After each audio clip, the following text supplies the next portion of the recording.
All right. Well, welcome everyone. My name is Karen Donaldson from EFT Universe and Excel Weight Loss Solutions. And I am beyond thrilled to be interviewing our guest today, the most esteemed Dr. Dawson Church. I've been spending some years creating programs with him for weight loss and cravings and emotional eating, and we've become friends. And now I'm going to call you my meditation buddy because I've been meditating with you every morning. And just everything that you're doing, Dawson, is so exciting. But I'm going to have to tell you the honest truth of all of the books that you've written. I love this one the best, and this is what we're going to talk about today. We are going to talk about Bliss Brain, and it is such an important topic, and I have 2 copies of the book. I want to share that. I want to buy it for people. I really want people to read this because it's so astounding, and we're going to talk about all of that, but I have to pause first, take a breath, and let you introduce yourself, please. Well, isn't it just wonderful to be so enthusiastic about life, about what you do, about the service you provide in the world to other people, about the role you have to play, that you do get breathless and excited every morning. I love it. I know, right? It's true. It's really true. We've often said before we're the luckiest people on the planet, and I think it just keeps on building with that. So, Yeah, so as far as introducing myself, I used to be a really super unhappy human being. When I was a kid, like 7, 8, 9 years old, I was desperately unhappy. I have very few memories of my childhood because I just basically blocked them all out. But the ones I remember, I was just like wretchedly miserable. And I remember by like 11, 12, 13, people literally couldn't stand to be around me.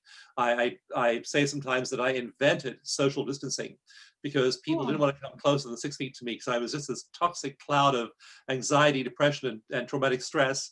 And so I couldn't make friends. I couldn't connect with people, couldn't connect with adults, other kids.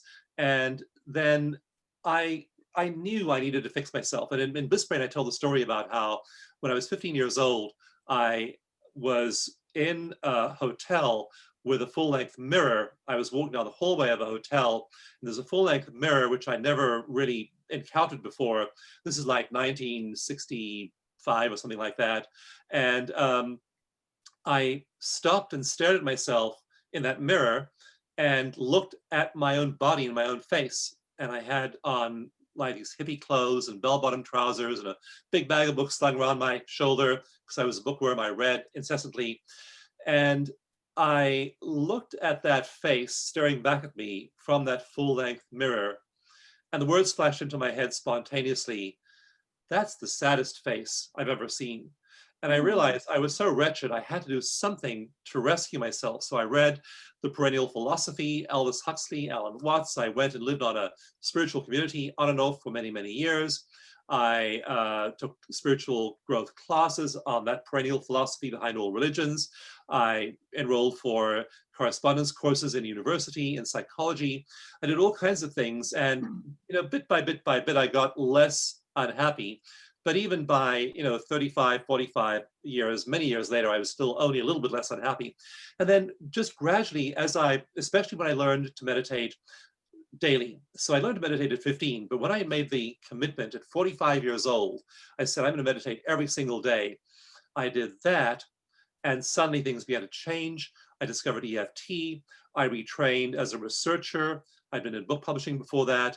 And I found my life changing for the better dramatically, and then had my first big insight working with Bruce Lipton on his book, The Biology of Belief. So I was working with him on the editorial side of that, publishing that book, and I realized I loved Bruce's work about energy shaping matter. And I realized that our emotions were actually triggering gene expression. And Bruce talks a little bit about that in the book, but not very much. So I said, I'm going to write the follow-up book on how our genes are triggered by psycho-spiritual experiences. And that was The Gene in Your Genes, which became a bestseller. And then I began to write science books, do more and more research. And that's led me to the point now where I'm super happy. I wake up every morning. I woke up this morning, for example, meditated for an hour. I'm trying out different meditation styles now for a program I'm putting together. And then after about an hour and a half in Bliss Brain, in this absolutely ecstatic state, I then said, I can wire and fire these neural connections in my brain more if I sleep, if I take a nap for 30 minutes. So I did that because napping is one way of consolidating information in the brain. So I then begin my day that way. And even though I don't have the perfect life, I mean, I have challenges and upsets and struggles just like everyone else does, but you come at them, you approach them from the frame of being a super happy person. So having been a super unhappy person, Karen, and now being a super happy person, I can tell you for sure, this version is a much nicer experience. Well, honestly, and it's so amazing because I asked you to introduce yourself and you lead with, I'm a really happy person. What a fantastic introduction. Like, hi, I'm Dawson. I'm a really happy person. It's beautiful. And I'm smiling because we always have such great conversations. I have to tell you that Bruce Lipton's book was transformational for me, and realizing that what happens with our emotions and our genes, and then your book, The Genie in Your Genes. And then the napping part. I did not know that about napping, but all I know is that I take a nap every day. And it's like not negotiable, and it's wonderful, and I feel so good. So now I know even more about what's going on during that time. Yeah, and the ideal nap length is like 15 minutes, 20 minutes, 30 minutes, usually no longer than 30 minutes, because Yeah. if you do more than 25, 30 minutes, then you disrupt your cortisol sleep cycle. And cortisol, in Genie in Your Genes, I show how it's a Mm-hmm. cycle at its peak at 8 a.m., at its trough around 4 a.m., and then it rises quickly between 4 a.m. and 8 a.m. So that's when we get alert. It starts to drop around 8, 9, 10 p.m. You get drowsy, but you need to keep that nice regular cortisol rhythm. Mm-hmm. And that really supports good cortisol as long as it's not more than half an hour. That's so good to know. I always set a timer, but I never need it. I wake up at like minute 18. It's more like Yeah. a meditative nap type, and I love it. And so thanks. You just reinforced how powerful that is for me. And I have to say that I'm happier as well, because EFT, because of meditation, things that I've learned from you, especially. So thank you. I really want to thank you for that, because I have a level of happiness that I had not had before either. Um, and I think I'm getting like even happier. I know it sounds cliche, but I'm getting happier because I'm reading How to Have a Bliss Brain, and it's an amazing book. Can you tell us a little bit more about what made you decide to write this book, and what's the message that you really want to get across? Yeah, Karen, when I was 15 and first living on that spiritual community, and then learning about these great spiritual masters from history. So we read about, Saint Teresa of Avila, and she had these ecstatic experiences. And Saint Francis of Assisi, I have an image of Saint Francis painted by a contemporary Italian artist that shows Saint Francis just absolutely passed out in ecstasy, being held by two angels. He's just like completely um, drawn into the other side, into this ecstatic state. Hafiz and Rumi talked about the beloved, the divine beloved in the Sufi tradition, the Islamic Sufi tradition. So wherever you go in the world, Christianity, Buddhism, Hinduism, Kabbalistic Judaism, you find these ideas of people who are ecstatically happy. And when I was 15 or 18 years old, living on the spiritual community, I could not relate to that. And I could not relate to the idea of enlightenment. Enlightenment seemed like this esoteric state so far away from where I was that I couldn't even imagine getting there. So I began from that perspective, that I couldn't really understand these mental states. Now I'm able to enter them every day myself. And what the cool thing about it is that 1,000 years ago, when a great saint was writing about these ecstatic states they were in, like Ramakrishna used to just literally at times go into samadhi in India in the 1870s, 1890s, and he would just freeze. He'd just be in the middle of giving a talk to his students. He'd be in the middle of the street, walking down the road. He would just freeze and go to samadhi, sometimes for days on end. And so I read about these people, I would think, I can't even sit still and meditate for 2 minutes without my mind wandering. So how do you get there? And so I couldn't relate back then, and now I know neurologically why, because now that we can take today's Ramakrishna and today's Saint Teresa of Avila and today's Saint Francis and put them in an MRI scanner, there are now many MRI studies of people like Tibetan monks who've spent 10,000 hours in meditation, and Franciscan nuns who've spent 25,000 hours in contemplation and mystical union with the divine. And so we're putting these modern day saints into MRIs, reading their brainwaves and realizing that we can train people to achieve those brain states. Now, here's how quickly it happens. It used to take many years in the convent, many years in the monastery, going into the desert, going into the Himalayas, into a Tibetan temple, and going through initiations that lasted sometimes 10, 20 years. There are all these stories of people who became enlightened that way. But what we now realize is that with these MRI scans, if I can have you acquire certain brain waves, if I can have you essentially mimic the brain state of an enlightened master, I can put you there really quickly. And so in one study I talk about in the book, people did Kirtan Kriya type of meditation for only 12 minutes a day, only 8 weeks, and their brains began to change. Their brain function began to look like the brain function of those Tibetan monks who spent 10,000 hours in meditation. So what we're now doing is we're reverse engineering these states to where you don't have to spend years in a monastery, go through all the initiations. You can simply learn the neurology of your own brain, what it takes to trigger Bliss Brain. You have to do it for a while. You can't do it in 3 days. Well, actually, I keep getting proven wrong. There is one study showing that even in 3 days of mindfulness, there already is the start of brain changes. Wow. But to turn that state of ecstasy into a trait takes a while. It takes at least 4 weeks to begin to turn a state into a trait. But that's not bad, because there's not 10,000 hours, not 25 years. And so I wrote Bliss Brain, to let people know it is possible to get there. You can get there really quickly. And if you maintain these states, you then turn that temporary state of feeling good into a long-term trait. And that's why the subtitle of the book is The Neuroscience of Remodeling Your Brain for resilience, creativity, and joy, because you're now firing those neurons, and that is wiring those neural bundles. Now you have the hardware in your brain to be resilient. And so you aren't just resilient and happy and creative as a temporary state. It is your neurological personality trait. And that's what you get in just a few weeks of practice. That's amazing. And I didn't realize that going from a state to a trait was possible. And so when you talked about that in your book, it was like, oh, that's so hopeful.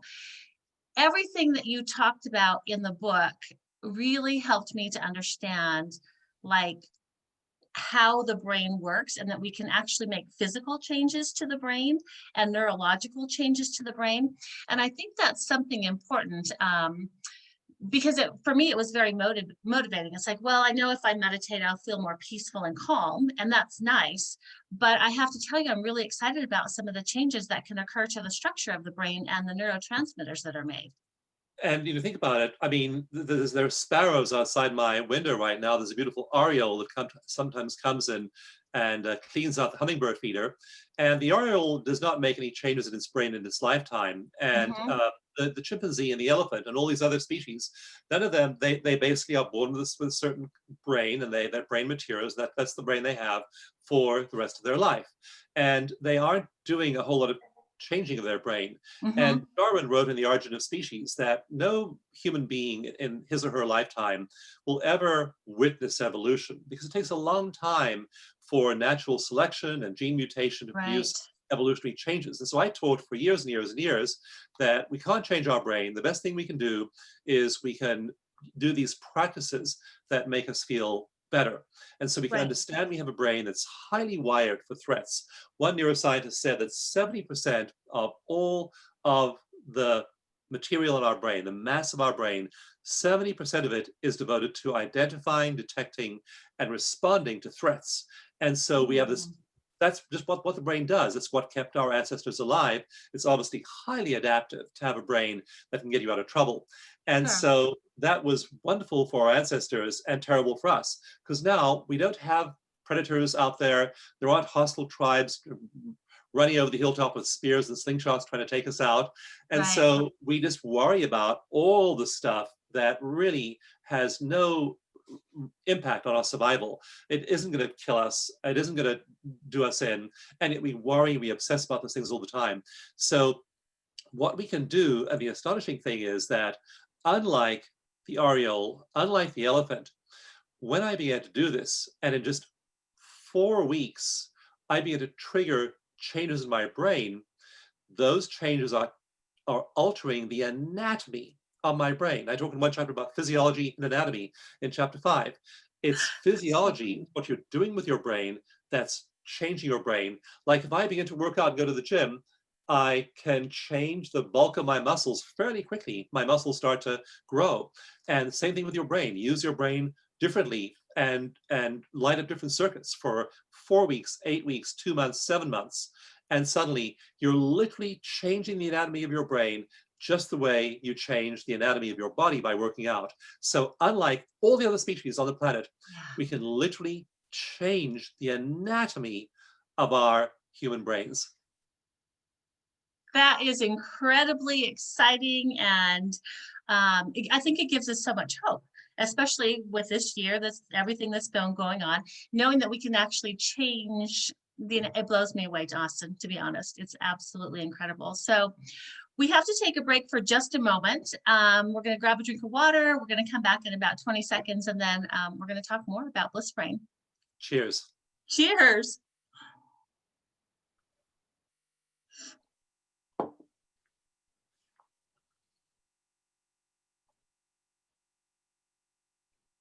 All right, everybody. Welcome back. My name is Karen Donaldson, and I am here with Dr. Dawson Church, and we are talking about Bliss Brain. We left on a very high note of talking about how we can actually change the anatomy of the brain. And with a fairly simple process that you describe in great detail in your book. And I love how easy you made the process, but I also love how you explained how each of the steps work with the breathing and the tapping and all of that. Would you please be so kind as to share more about that? Well, I had no thought about brain change when I began to work on that meditative technique. I was trying to solve a whole different problem, which was my own unruly mind. So I began to meditate every day in 2000, and I began to notice my life getting better very, very quickly. In a year, everything had changed, but I still had a ton of mind wandering. My mind wandered all over the place. And when I was learning to meditate at 15, the spiritual teacher said, all you do to meditate is you close your eyes and you still your mind. And I can close my eyes. I can do number one. I could do number one. Nobody can still their mind. I mean, our minds are not meant to be still. You know, you watch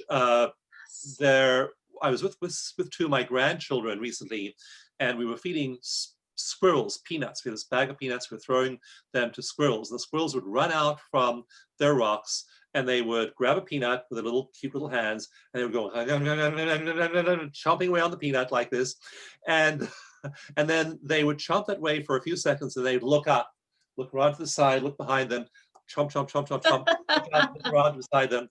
That's the opposite of, like, we're trained now in mindfulness to eat mindfully, savor every bite. The squirrels don't do that, because if that squirrel was savoring that peanut, giving its full attention to the peanut, then the hawk swoops in and grabs the squirrel. So the squirrel needs to be really focused, not on the peanut, but on grabbing and swallowing that bite as fast as possible, then looking around it for the hawk or any other predators that might be around. Right. That's the way that we survive. So we have this ability to respond to threats that's really, really good. So what we have to do is we have to retrain our brains to really savor the good things in our lives, where we do give full attention to our lives. And what the equivalent is of looking for the hawk is the wandering mind. So I'm wondering, gee, I'm remembering now that bad thing that happened at work last week and last month and last year, and there might be another bad thing that happens in the future, so I have to worry about that. So close your eyes to meditate. You keep on being distracted by all of these thoughts, and two parts of the brain light up. The mid-prefrontal cortex, MPFC, is right in the middle of your frontal part of your brain, right behind your forehead. In the back of the brain, you have the posterior cingulate cortex, and that axis, those two brain regions, are the default mode network, and that's the network that has you worrying about the past, has you fearful of the future, depressed about the bad stuff of yesterday, anxious about the bad stuff that might happen tomorrow. That is the equivalent of the squirrel looking around for the hawk. Okay. So that is what the brain's default mode network does. It's very self-focused. It's the seat of self-referential thinking. It actually constructs our sense of self. I have a sense of who I am. It's built by the mid-prefrontal cortex. So even though I was meditating every day for more than 10 years, I also had a really crucial conversation with Roland McCraty at HeartMath around 2005. And Roland, because I was using their HeartMath M-Way to calm myself as well. And Roland said to me, Dawson, when we hook meditators up, we notice that when they start meditating, they drop out of heart coherence. Now, I would have thought that you would go into heart coherence if you're a meditator, and the opposite happens. And I didn't believe Roland. I thought, can't be true. So I found the best meditator I knew. He was a friend of mine called Jeff Anderson. And I said, Jeff, would you mind letting me hook you up to a heart rate monitor? And so I hooked Jeff up, and he had a beautiful pattern, just really calm pattern. And I said, now meditate. And he dropped right out of heart coherence. Wow. So I thought, I've got to find a way of combining meditation with heart coherence. Then I thought, well, like the little boy in the ice cream store and says, I want a scoop of vanilla and a scoop of chocolate. How about if I add a scoop of strawberry and a scoop of pralines and cream and a scoop of Rocky Road on top of that? So I said, what if we throw in some biofeedback, neurofeedback into the mix? What if we start by tapping to release our stress? What if we add in some self-hypnosis? So I basically built a giant ice cream cone of meditation with all these 7 methods stacked up on top of each other and tried it, and boom, I was in that deep state right away. So after doing this for a couple of years and finally having a really deep meditation myself, I was speaking at this conference. I said to the conference organizer, would you mind if I try this with the whole conference? So I had about 200 people in front of me there at the conference, and I went through all the flavors with them, the 7 steps, and not only did they all come into coherence and reach a deep meditative state, they all came into simultaneous heart coherence, literally 200 people, all of them in heart coherence together.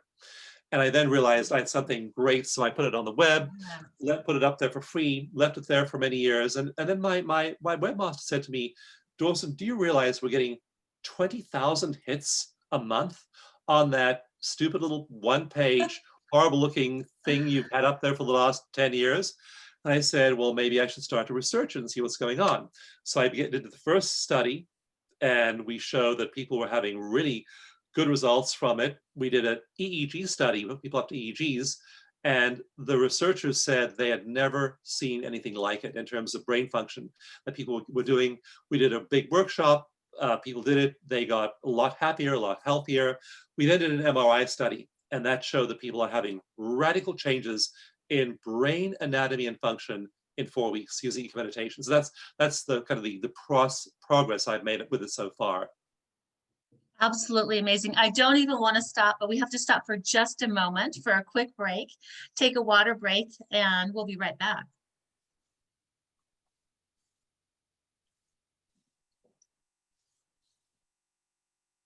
Welcome back, everyone. My name is Karen Donaldson. I'm here with Dr. Dawson Church.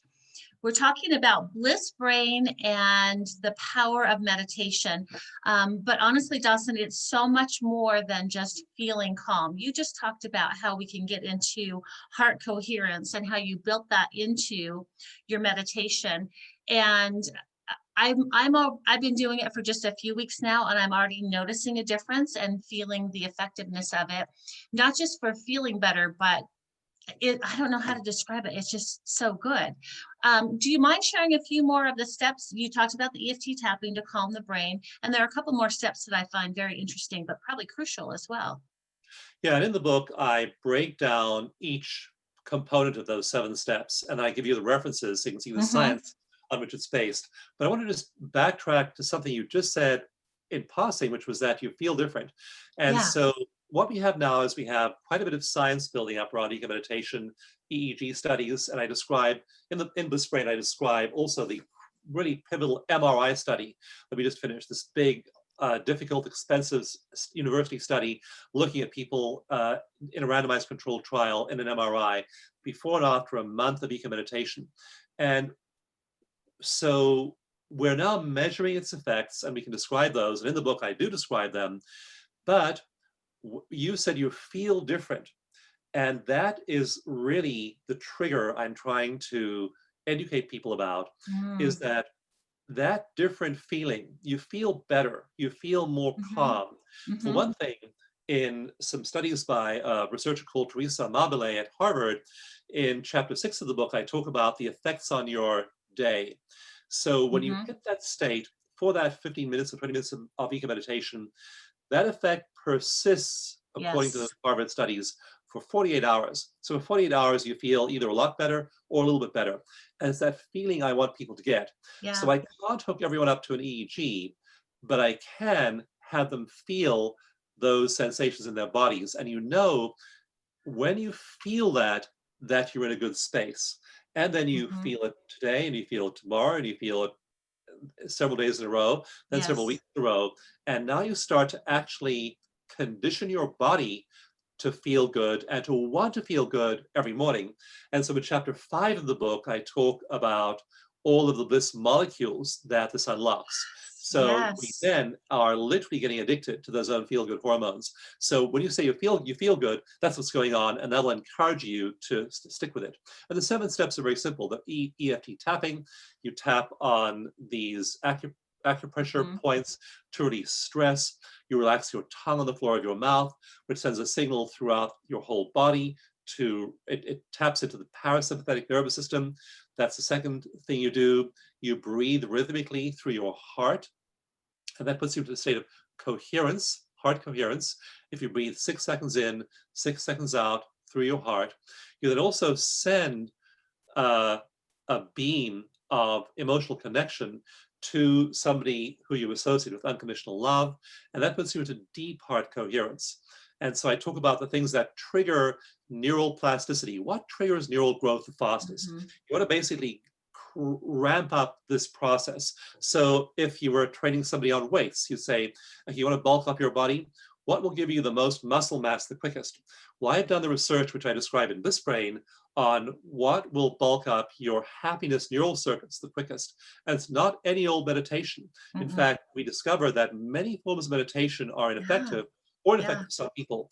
There are several things that are really effective, and the single most effective thing you can do is emotion. So you want to crank up that compassion. That puts you into deep heart coherence and triggers the fastest neural plasticity. So you get into that deeply compassionate state. You imagine yourself in connection with the universe. You then send love to the whole of the universe. You then draw all your energy back inside your body. And one of the problems we have with meditation is that this puts you into a very deep state. And a meditation teacher friend of mine says it can leave you feeling very disoriented. So at the end of eco meditation, we do a return to the real world. Open your eyes, look around you, feel your body, feel your hands, feel your feet.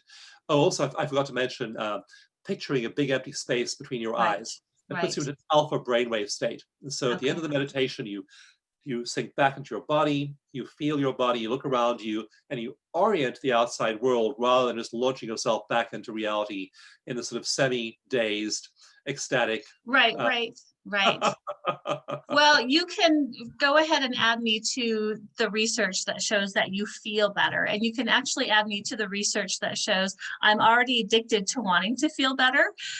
So when I woke up this morning at 4:30, and instead of going, I went, oh, cool, I get to meditate right now. Does that count as being addicted to it? Yeah. Absolutely. I woke up at 4:45 this morning, and an hour earlier than normal. And I just went right into Bliss Brain. I lay there for like 30 minutes in Bliss Brain. It felt wonderful. Then I got up and did my regular meditation for another hour. And what I find myself doing is when you habituate yourself to it enough, you start slipping into Bliss Brain during the day. Right. So I'll be driving, or I'll be riding my mountain bike, which I do almost every day, or I'll be paddleboarding, which I do several times a week. And suddenly I'll be in line at the grocery store and I'll just flip into Bliss Brain. So the effect starts to permeate into your everyday life. Yes. You start to feel better there Yes. too. Absolutely. It is amazing. I am feeling better. I feel myself in bliss more often.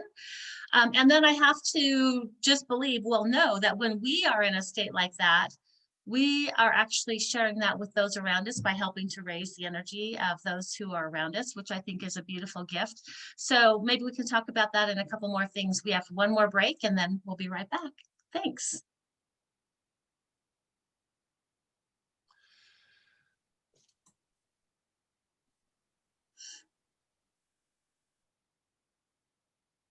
All right, everybody, welcome back. Karen Donaldson here with Dr. Dawson Church, and we are talking about Bliss Brain, and I'm kind of feeling like I'm in Bliss Brain right now, Dawson. It's such a good state to be in. And what you said a few minutes ago really makes sense, that when you go through this meditation, it carries through for at least 48 hours, and your body becomes conditioned to that, and your mind becomes conditioned to that as well.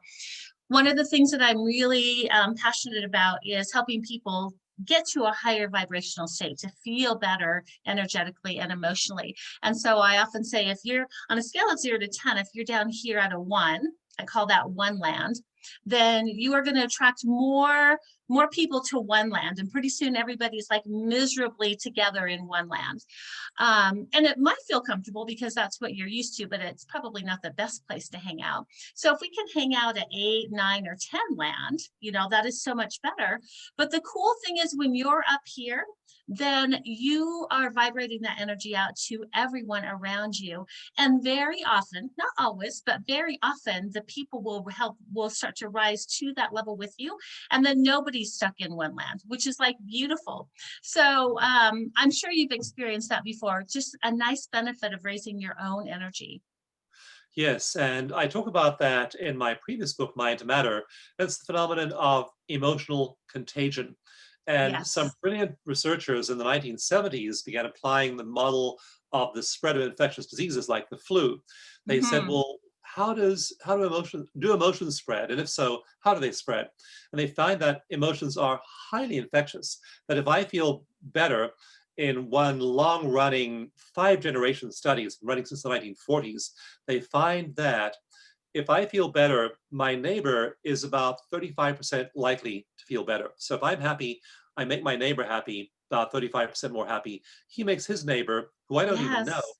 15% more happy, and Yeah. she makes her neighbor, who I don't know at all, 6% more happy. So this ripple effect spreads around us, and we do really uplift the world. And so you might think it's selfish. I used to think, well, it's selfish and self-centered to be doing your Right. spiritual practice and feeling good and being all worried about, how your life is.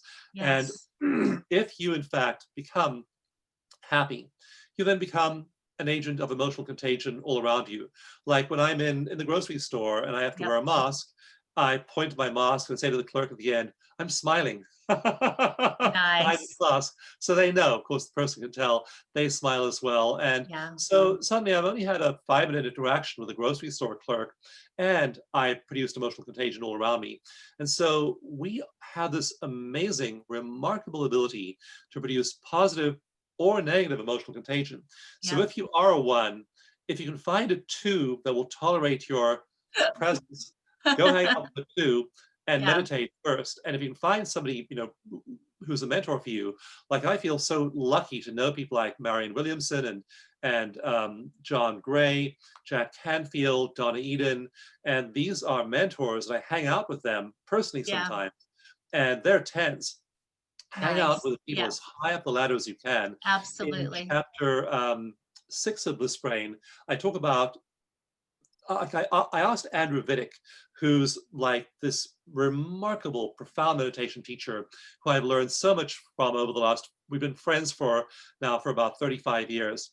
And I asked him, Andrew, what is the secret to really attaining the peak emotional state in meditation? And he said, the secret is to attaining the peak emotional state in meditation is to attain the peak emotional state when you're not in meditation. It's all about the other 23 hours of your day. And in chapter 7 of the book, I talk about this. I have an illustration of a ladder. I talk about Andrew's wisdom in that chapter of the book. And then he says, you want to be climbing up a ladder, and then don't fall down too many rungs of the ladder during the other 23 hours of the day. Stay as high on the ladder as you can, because then when you start the next day's meditation, you only have a few small number of rungs to climb. So that's really critical to that. I love that, because it is very important. That time in meditation obviously is crucial, but the time outside of it is just as crucial. And I've actually had people say to me as well, isn't that selfish just to make sure that I feel better, or that I'm happy, or at a high level of vibration? And what I tell them actually, that it's the biggest gift that you can give to the people around you. When you are radiating off that beautiful, wonderful energy, then they are going to feel that too. Or you could walk into a room and say, hey, I'm at a 1 today. Do y'all want to join me down here and feel crappy together? Well, no, but would you like to feel good together? And hopefully not anyone's going to say, but that's kind of what happens, right? And so it's a great gift that you can give to your family, to your friends, people that you don't even know. So it really is, it's amazing. Dawson, we're just about out of time. We could speak for hours, and it's been so much fun so far. I just want to put in a shameless plug for your book, because I think it is one of the best books that I have ever read. And I want to encourage everyone to buy it and practice it and receive the meditation and go through this process. It's so easy. I think that's the take-home message. You have made it so easy to do, and it's so effective that you really want to keep on doing it over and over. And I'm gonna call it life-changing. So if you can top that endorsement, go ahead, because it's just great. Just buy it, just do it. Oh, I'm passionate about letting people do this. In fact, I'm so passionate that thanks to the publisher's generosity, you can now get Bliss Brain free at blissbrain.com. So we're offering it free as long as you pay shipping and handling. And so at that blissbrain.com site, you both get the book free and also get the meditation that people use in that MRI study that changed their brains. So I mean, every day I'm just so focused on getting the word out there. And you're right, Karen, it is easy, it's accessible, we can all do it, and it makes radical changes to your brain and then to your life. Is absolutely amazing. Dawson, again, thank you so much. We're just about out of time. So I have learned so much from you through the years, and I'm so grateful. You're obviously a mentor for me, and you're like a 10, you're my 10. And so I get to learn from you, and this Bliss Brain helped me come up even higher. Forever grateful.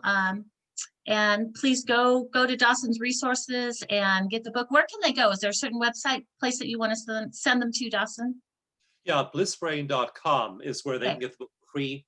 And also, if you've read the book and like it, please leave me a review on Amazon, because once we hit 1,000 5-star reviews on Amazon, then Amazon will promote the book as well to more people. And my goal is to see 1 million new people meditating as a result of Bliss Brain. So that's my personal mission. You can just see it and feel it right now across the world. It's beautiful. I'm breathing it in.